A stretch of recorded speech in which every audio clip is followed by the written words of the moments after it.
loved your book, and I wrote some questions. I'm bad at coming up with stuff on the spot, so I'm going to read this out to you, and then we can talk, and Okay. we'll go from there. I haven't researched anything. I hope I Uh, can answer your questions well, fully to your they're about satisfaction. they're about you, so I hope so. I uh, don't know. That's the trickiest question, you know. well, Book's kind of about me, very in a good. way. Well, I'm going to start this off because I don't know how many people watching this know about you previously, but you are the author of Looking for a Kiss. And most anything else I might discern about you prior to having this conversation is going to be based on me reading that book. So it sounds like you were a Right. punk in the 1980s and you wrote for a bunch of zines and other. I was a punk in the 1970s and the 80s. I don't want to come across like some sort of Johnny come lately newcomer wannabe. Oh, the You know, 80s are so new. I was kind of I was an early adopter and a late leaver. So so yeah, that was me. Great. That happened. Well, yeah, there's fun photos of you on the cover, right? This is you. I That's think. me. That Yeah. is me smoking a cigarette. That was my favorite pastime, smoking cigarettes. But I gave it all up. Well, good.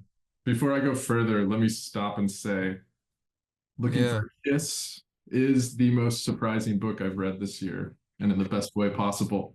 Is it? Why? Why Well, so surprising? because well, I'll say here, your publicist Lydia at Vera PR reached out to me, and I had no idea who you Yeah. were. And typically, I'd ignore a Right. request like that, but I've had Yeah. conversations with her online, and I at least think she has good taste. So I said to myself, "Fuck it," and you ended up on my TBR pile. Oh, Um, thank you.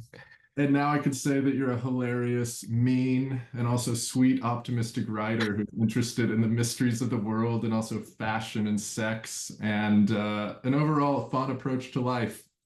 You've also written the perfect book about young people embedded in punk subculture who, in your words, are akin to children who can believe in dreams, can pretend, can be seduced by their own make believe until the child inside dies by murder or suicide. In your I did write introduction, that. you write that punk is a heartfelt desire for change, revolt as a movement of meaning, and later revolt has to be constantly reinvented, just like the life it affirms. So I'm curious, as someone who now has much more life experience than the character Yeah. in the book, do you think punk or any other youth subculture is a badge that one can wear, let's say, beyond one's 20s? Without becoming an embarrassing caricature? And if so, do you consider yourself to have maintained some of this essence, and what does that mean to you? Well, first of all, I think that that punk isn't a strict strict youth movement alone. I think it's more than that. Okay. And the reason why I think it's more than that lies in what punk is and what it meant to me. And I mean, this is all very subjective, obviously. I mean, you know, other people have their own opinions. Um, but punk to me meant well, what it meant is I mean, I grew up in small town suburbia, and where life is prescribed for you, really. The school I went to, you were given two choices. You either go, it was a manufacturing town at the time, but that's all finished. It was a car industry town, but that went completely. But that's another story. So you could either go on the track, on the production line, or you could perhaps go, if you got a couple of qualifications, you could perhaps go into local government, civil service. There's nothing much else going on. Meanwhile, your friends are going out with girls at a very young age, and not just going out with them to have fun, but as a rehearsal for marriage with all the boredom that entails. Um, I mean, really, friends would see their girlfriends at the age of 14. They go around each other's houses at night. I kind of ask, what did you do? Oh, we just watched telly and had beans on toast. Then I went home. What did you talk about? Well, nothing, It's a preparation for marriage, and and I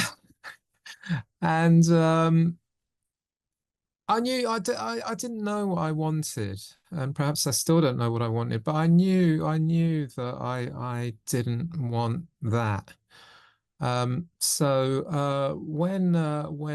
punk happened, it was to me it was a roadmap to an alternative future, and it was the way that it did that.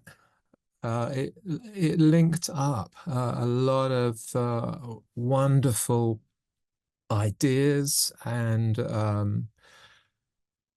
elements of life. And those were, I mean, those were bondage trousers, they were urbanity, they were various kind of strains of thought, political and otherwise. Um, and music, because it had to be fun. Um, so you had all those ideas, you had all those things happening in layers, all at the same time. Um, and that's not simple youth cult material. I mean, it's just not. It's not the mods and rockers and teddy boys who, well, what did they have? They had pointy shoes. I mean, big deal, really. Who cares? And yes, the kind of bikers were the sort of arch existentialist archetype. Yes, they were. But punks took it a lot more. They took it a lot further. It was kind of postmodernity incarnate, and it was a roadmap to a future, as I said. So it's difficult, because all those concepts, all those ideas, all those feelings were present in punk. We're still trying to get our heads around them now. The reverberations are still going on. It wasn't kind of teenagers having a laugh before settling down. It wasn't that. It was kind of people kind of transforming their lives. At least that's how I took it.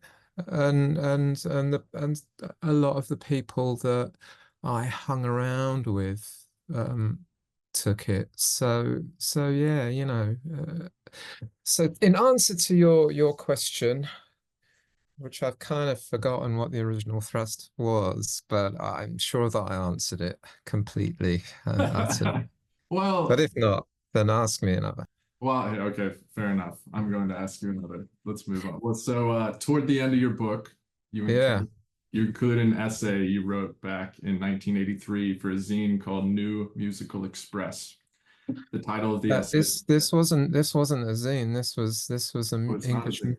this was an English music paper called the New Musical Express, which had Uh, a circulation at the time of maybe sort of 150,000 to 200,000 copies sold weekly.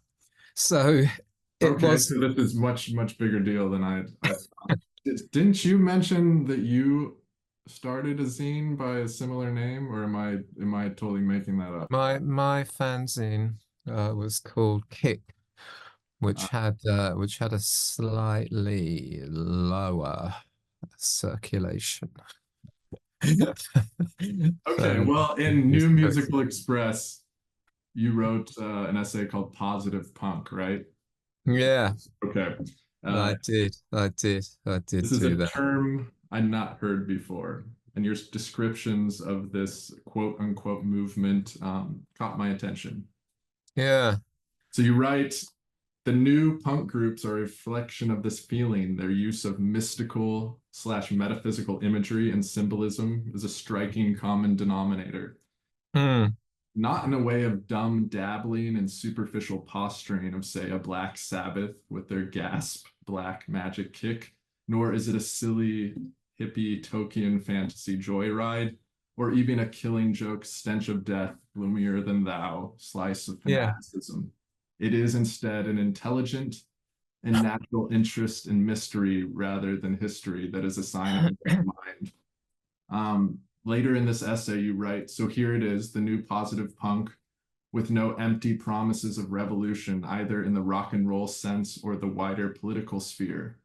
Here is Yeah. only a chance of self awareness, of personal revolution, of colorful perception and galvanization of the imagination that startles the slumbering mind and body from their sloth. So I'm not sure how much of this was a kind of youthful utopia you'd imagine in your writing, or if this was considered a movement, however brief, in the time and place where you grew up. But reading those descriptions make me wish I'd had access to something like that as a young person. And I'd love to hear a bit about how you saw those concepts manifested in the music and culture around you in the 1980s or earlier. I'm not entirely sure of the timeline. I'll tell you the timeline really, and the importance of positive punk, as it was called. And I mean, punk really started in kind of like 1976, and it was great. It was a wonderful thing, as we kind of talked about already. And the late 70s were kind of like the third Monday in January, which is commonly um, known as being the most depressing day of the year because, you know, the credit card bills come in and it's just another dreary day, and Christmas, New Year's kind of gone and over, and you're still paying for it kind of mentally, physically, financially, the whole thing. Well, that was kind of punk in the 70s, really. It was a come down. But in the early 80s, it was it was another punk spring, really. Yeah, I'm not going to say revival, but it was another punk spring because more and more people that I associated with were to quote Malcolm McLaren, the manager of the Sex Pistols, the late manager of the Sex Pistols. They were creating environments in which we could truthfully run wild in. And to explain what I mean and what hopefully Malcolm meant, or how I interpreted it, would be that the punk wasn't really, as I said, just that kind of simple going to gigs and buying records in your safe suburban home. And it wasn't really kind of sitting isolated in your bedsit and maybe something that you did, you know, during the weekend and then you went to work. In the early 80s, more and more people began to think of it and live it as a lifestyle. So, for instance, work, uh, to kind of quote the Situationists, you know, work is a disgrace, and we were kind of young and energetic enough to run with that. So we didn't really do work as such 9 to 5, and there was such a thing in London as there is in the States now. I know it was called squatting, and it was a mass punk there in the early 80s, and they're they're started in London and a few other cities and in Europe as well. Mass punk squatting, because the situation in London at the time was there was a lot of housing stock that was derelict. Nobody had the money to actually do these old Victorian houses up. Um, but because the councils had no cash, we can't do it. And the private sector, the private housing sector, also didn't really have the money. It wasn't until somebody called Margaret Thatcher, who was the Prime Minister of England, or actually the UK. She came to power in kind of 78, but her financial kind of thrust didn't really take effect until it took a little bit of time. What she did was that she deregulated the financial markets, which was kind of bad for a lot of people. But what it did, it kind of unlocked, it transformed London. Everything became new and flash and brash, and the money came in, and everything. And the new romantics started happening, who were flash and brash, which is a different story again. But before this happened, there was lots of empty housing stock. So it was very easy to live without money. You could, and people and Social Security, people didn't ask questions in those days. You kind of signed on and it was enough to live on. Plus you could you didn't really need much. I was, when was this kind of, late teens, early 20s. You don't need much money. It's enough to kind of like buy your amphetamine sulfate for the week, maybe, and a bit of yeah, a bit of beer. And I mean, who bothered with eating really? You didn't need it. So people we were able to form communities, and that was the kind of well, that was it brought people together, and the that was the kind of essence of it. So within this kind of network, within this positive network, it was entirely possible to live out fully your glam fantasies of whatever you wanted those glam fantasies to be, without any bosses, without any parents to tell you you're a naughty boy, don't do that. You didn't have that. Uh, Also, at the so that's the basis of it. That's the basis. Um, but also by the 1980s, punk had kind of split up into various kind of factions. You had the kind of the glue heads, who devoted themselves to basically doing nothing but taking drugs, which is again a kind of dead end in itself. I mean, it's not cool. And it quickly becomes no fun. And then you had the kind of violent skinheads. I mean, I'm sure you had those guys in the States as well. Well, Yes, absolutely. yeah. So you had that kind of faction of punk. It was called Oi music by journalists at rival newspapers.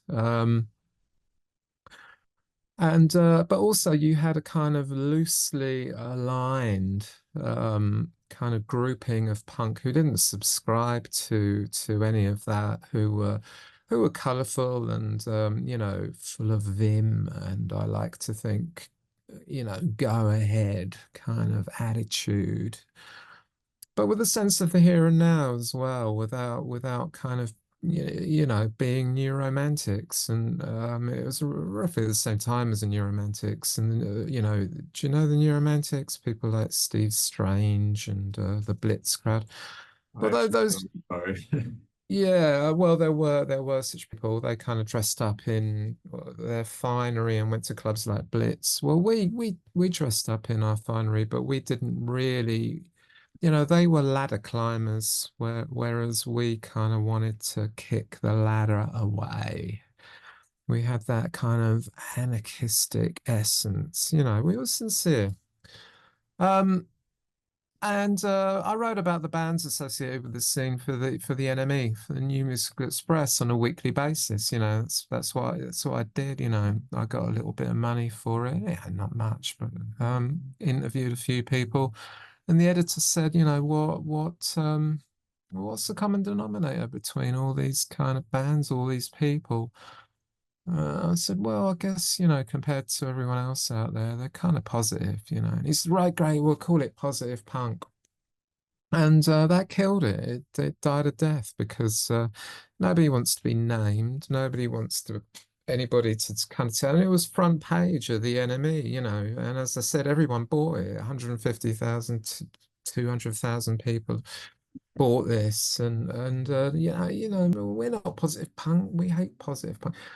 So it kind of killed it. And but I suppose the what people know it from is that it has been kind of described, and I was described as the person who first set out the kind of parameters of what became goth, which you probably would know.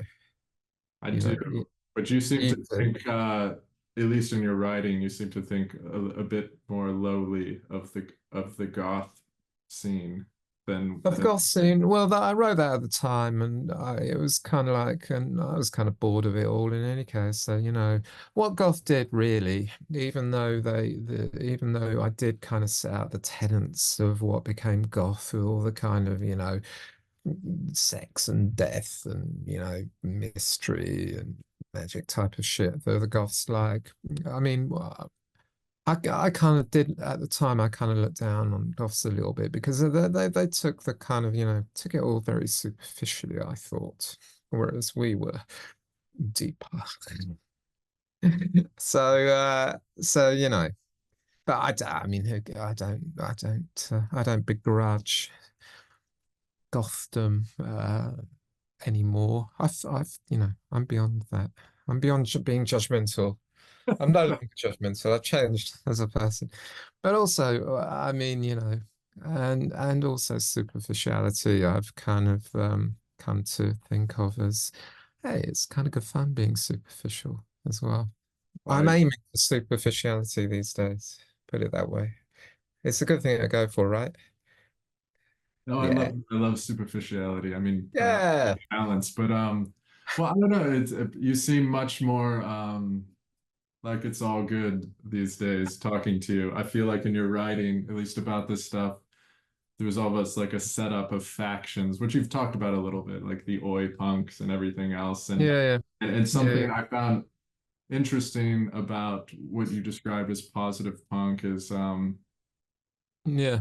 well, a lot of what I grew up hearing about punk in my spheres, and especially about like sort of anarchist collectivism and all of this. And this was like mid late 90s. People Right. were so politically charged, and I feel Yeah. like the way you write about this is that there's less of a political ideology around this, and it's more of a kind of, well, self-awareness or something like that.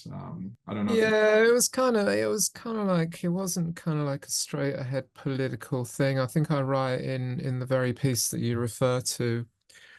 Um, I think we were kind of like, I mean, we didn't subscribe to ideology that much or political parties. No, you know, I don't think anybody went on kind of marches or anything like that. And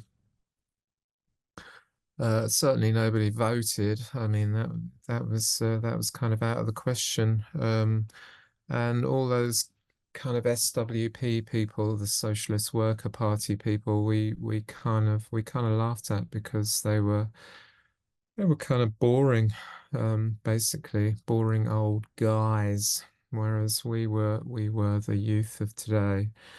And we reveled in it, and we kind of thought that we knew it all. And you know, we kind of went further than politics. Politics is very simple, and in the end, no kind of answer at all to the questions that we were kind of asking, which was really about our existentialist selves and the art and soul of our beliefs and ourselves and our essences. So it didn't go far enough, and we didn't want to waste a second in those kind of in that kind of boring normality. We were way beyond that, and it would have been an insult to ourselves to settle for putting a tick by a box every 5 years. As I said, we were living it. We were doing it. You know, look at us, how great we are, and we look great as well. Um, but and what was the second part of your question? Well, What the ideology bit? Yeah, did I answer it properly? I'm actually going to touch a little bit on this and then my next question, which I'll just How jump are in. you? Okay. Okay, so I like your essay, so I'm referencing another one called Kick, but you said this is your zine, so I don't know if this was the essay in the zine or this was just the name of your zine, but it's in your book and you discuss some of the ideology of punk as an intersection and sometimes antithesis to mainstream left-wing political movements, mostly in regards to the concept of work, which you mentioned earlier, but Yeah, yeah, you write that yeah, punk still means the deconstruction of the conventions and expectations that society has thrown up. It yeah, means working on the preconceptions that surround things like work, parents, school, clothes, etc. This is why punk is still relevant and important. And if you want it to happen, then make it happen for yourself. Don't wait for others to do it for you. Do it now. When you do, natural intelligence, instinct, and energy will develop through repeated indulgence. The rebellious surge will transform work, rest, and play into one single conscious and unconscious experiment in life. I bring up this quote because yeah. later on you mentioned the straight left, which focuses on working hard and supportively, whereas you mentioned that for you and your friends, there was no wish to work at all. No. Granted, you sort of backtrack on this point of view in that very same essay, but I'm curious how you position writing within the concept of work. To write the way you do, I have to assume there's a certain dedication to craft, which may incorporate elements of play, but do you not also consider this work? Or what are your current thoughts here? I thought I meant I was well. It's a reference to 9 to 5 working for a boss. I mean, the real work, creative work, as we called it, or work on yourself, whatever way you want to take that, is I mean, is a must. It's not otherwise you become those glue sniffing escapists, and we certainly weren't escapists. We were living in the here and now, and we wanted to kind of extend ourselves, and we wanted to project ourselves, and we wanted to develop ourselves. And you can't do that without hard work, real hard work. I think I mentioned in that same kind of essay, really, that we were kind of more influenced by people, well, certainly the situationists who probably all that came from, really, the inspiration for it. Uh, and the inspiration, the situationists were kind of like an artistic deconstruction of Marxist politics, really making it more fun, coming up with some really good slogans for t-shirts, which is like an important thing, you know. If you don't have good slogans for your t-shirts, forget it, man. Go home. What's a good Uh, slogan? Do you have uh, one in memory? what's a good slogan? Yeah, What's a good slogan? yeah, Well, yeah. they said things like, work is a disgrace, which is one of theirs, or they also said, believe in the ruins, which is kind of one of theirs as well. Um, or associated people or influences on the situationists. Modernity killed every night, which was the title previous books called Punk is Dead, Modernity Killed Every Night, which Came out on Zero Books. Perhaps you know Zero Books. They're a kind of ideological printing press. So it's an anthology of people, actually, but we kind of nicked that for the title, Chaque Vache. There are tons. People look up the situationist slogans, Google the situationist slogans, make t-shirts out of those slogans, rip them off. They don't mind. It was they're great. They're really good. So yeah, so and we're influenced by the situations, but people like Play Power, Richard Neville, who was he was a hippie thinker. And whatever you say about the kind of hippies, and people have said a lot, you know, so some elements of the hippies were great, and some elements of the punk that I'm talking about were definitely kind of like a carry on from that hippie idealism, which were, I mean, you know, they did same things as us with the kind of mass squatting and the no work. But we kind of look better and more modern. I agree. I agree. And we didn't take the same drugs as they did. What So is the difference in drugs? Is that one of the defining factors then? yeah, I mean we were kind of more we were more sort of speed based, which was sort of, you know, makes you feel as though you're standing part of an exploding volcano, an exploding society, just an explosion, you know, art, hair, the lot. Whereas the kind of the hippies smoked marijuana, which, I mean, that, you know, which kind of makes you feel as though you're really sort of part of the lava, the sludge slowly trickling out of the top of the volcano that I'm talking about. You know, that's the difference between the punks and the hippies. Although the last time I went to New York, it seemed that everybody in the whole of New York smokes marijuana. It's legal and it's right, and it's there's a kind of marijuana shop, two or three on every street, and it's the smell of New York now, isn't it? You walk down, it's clouds of dope smoke. Yes, same here in Los Angeles. It's not legal where you live? No, No, I think that's probably true for most of the world. no, Well, I no. hadn't written any other official questions. I guess hopefully from people listening to this understand your book has a certain wonderful sense of humor and which I very much appreciate. I guess we didn't really What the mention what book is, this book is about. it's called Looking for a Kiss, and what Yeah. it's about, what it is about. And this is kind of like the clever thing. It's universal. It's about arcs. It's about cultural and personal arcs, and it's about the personal arc of a couple of people, really, and it going on its downward point, meeting the cultural and political arc of the country, crossing over at exactly the same point, which is downward, and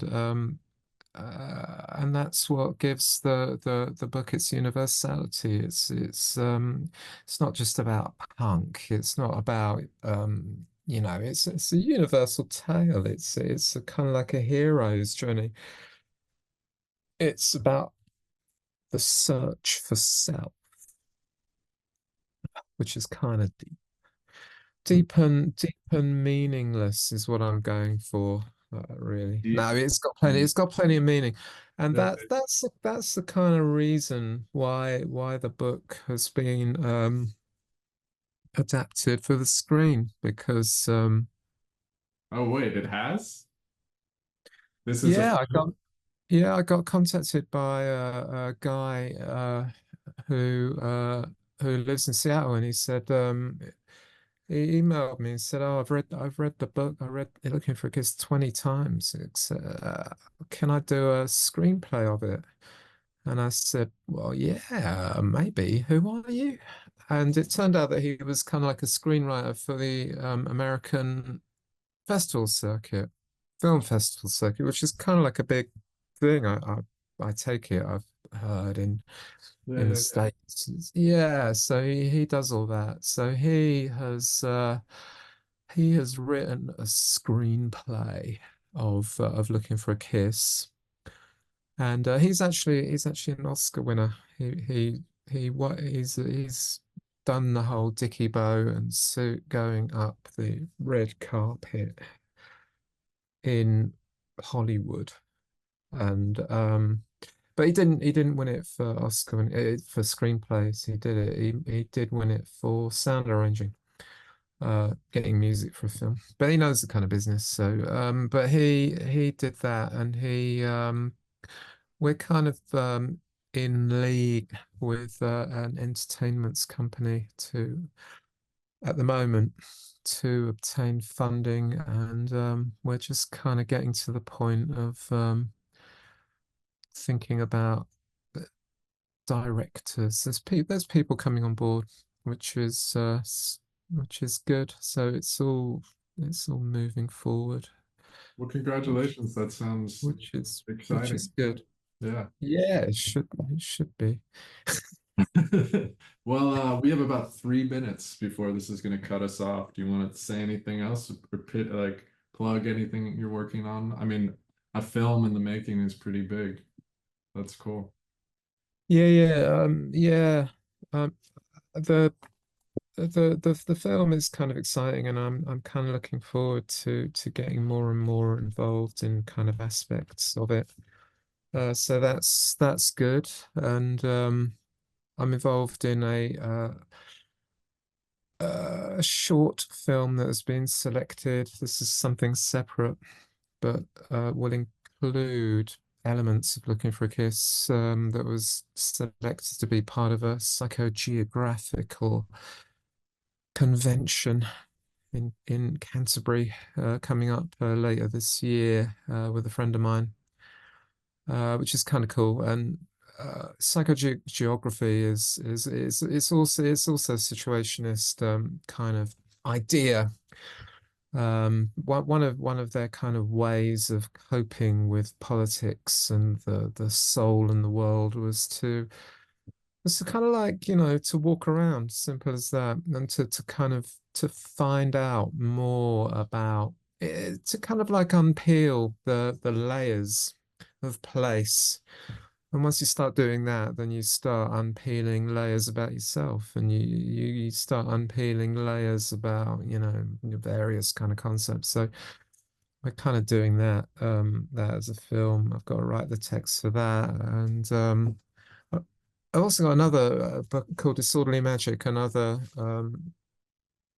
disturbances out on Far West at the moment, who are an American company, and this is kind of like this is more modern literature, kind of beat post-punk modern. Some people call it poetry. And it's a pop meditation on speed, delirium, distance, disillusion, urbanity, madness, disillusion, memory, mourning, forgetting, hauntology, hauntings, rapid transits, the non-existent, and conjuring the future. And that's on Far West Press in America. And it's really pretty well distributed, I think, in the States. I think you can get it in places like Target and all that kind of stuff, and Yeah. McNally's and New York and all. And do you know what? When we launched it in Brooklyn and London, we only did two readings. It went to number one in the distributors, which is a big distributor, Ingram. Went to number one in the poetry charts worldwide. So it was kind of like, I don't know how that happened. And I think it's got something to do with the title, which is Disorderly Magic, which kind of relates to Looking for a Kiss as well, which is also disorderly magic. It's all disorderly magic, really.